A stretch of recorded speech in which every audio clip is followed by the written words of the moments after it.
Hi friends, ಎಲ್ಲರಿಗೂ ನಮಸ್ಕಾರ. ನಾನು ನಿಮ್ಮ ರೇಖಾ ಅಶೋಕ್.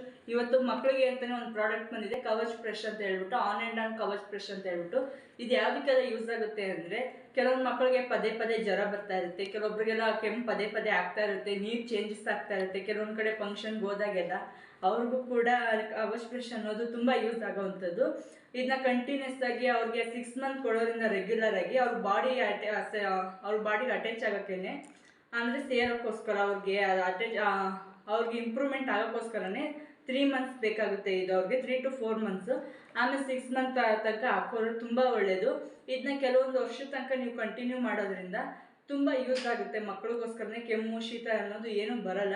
ಹಾಗೆ ಕೆಲವೊಬ್ರಿಗೆಲ್ಲ ಹೆಣ್ಮಕ್ಳಿಗೆ ಡೇಟ್ ಪ್ರಾಬ್ಲಮ್ಸ್ ಇರುತ್ತೆ, ಯಾಕಂದರೆ 2 ತಿಂಗಳಿಗೆ 3 ತಿಂಗಳಿಗೆ ಆಗ್ತಾ ಇರ್ತಾರೆ ಕೆಲವೊಂದು ಹೆಣ್ಮಕ್ಳು. ಇದ್ರ ಜೊತೆಗೆ ಕೆಲವೊಂದನ್ನ ಇನ್ನೊಂದು ಸಿರಪ್ ಬರುತ್ತೆ, ಅದ್ರ ಜೊತೆ ಕಾಂಬಿನೇಷನ್ ಆಗಿ ಕೊಡ್ತೀವಿ. ಅದನ್ನು ಕೂಡ ಹೆಣ್ಮಕ್ಳು ಕುಡಿಯೋದ್ರಿಂದ ಅವ್ರಿಗೆ ಮಂತ್ಲಿ ಪ್ರಾಬ್ಲಮ್ ಅನ್ನೋದು ತುಂಬ ಕಡಿಮೆ ಆಗ್ತಾ ಬರುತ್ತೆ. ಈಗ ಮಂತ್ಲಿ ಸರಿಯಾಗಿ ಆಗ್ತಾ ಹೋಗ್ತಾರೆ ಅವರು. ನೀವು ಯೂಸ್ ಮಾಡ್ತಾ ಬನ್ನಿ.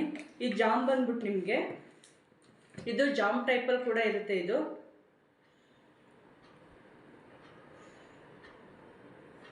ನೋಡಿ, ಈ ಥರ ಸೇಮ್ ಈ ಥರ ಇರುತ್ತೆ ಜಾಮ್ ಟೈಪಲ್ಲಿ. ನೀವು ಕೂಡ ಯೂಸ್ ಮಾಡ್ಬೋದು. ಈಗ ನಾನು ಟೇಸ್ಟ್ ಮಾಡಿ ಹೇಳ್ತೀನಿ. ಮಕ್ಕಳು ಕೂಡ ಅರ್ಧ ಸ್ಪೂನ್ ಇಷ್ಟು ತಿನ್ನಿಸ್ತಾ ಬರ್ಬೋದು. ಈಗ ನೋಡಿ, ಇದನ್ನ ನನ್ನ ಮಗಳು ತಿನ್ನಿಸ್ತಾ ಇದ್ದೀನಿ. ಇವಳಿಗೆ 3.9 years ಅಷ್ಟೇ. ಇದು 3 ವರ್ಷ ಆದಮೇಲೆ ಯಾವ ಮಕ್ಳಿಗಾದ್ರೂ ನೀವು ಕೊಡ್ತಾ ಬರ್ಬೋದು.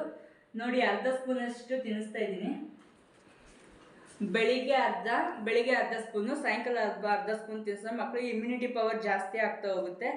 ಇದನ್ನು ಕೂಡ ನೀವು ಯೂಸ್ ಮಾಡ್ತಾ ಬನ್ನಿ. ನಾವು ತಿಂತಾ ಇದ್ದೀನಿ ಅರ್ಧ ಸ್ಪೂನು.